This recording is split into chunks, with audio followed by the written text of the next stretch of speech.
Hey, it's Christy with WTI, and today I want to tell you about my new favorite way to drink water. This is the Brimma water bottle, but it's not an ordinary water bottle. It's a fruit infused water bottle. So, super easy to use. You twist off the cap. There's an insert that you pull out.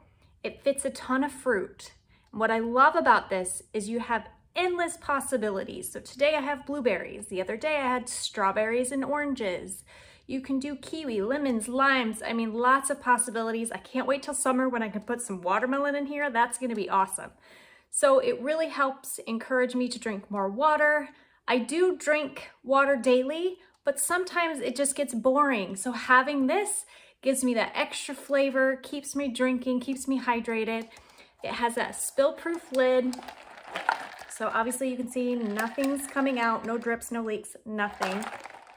I love that the mouth opening is really wide.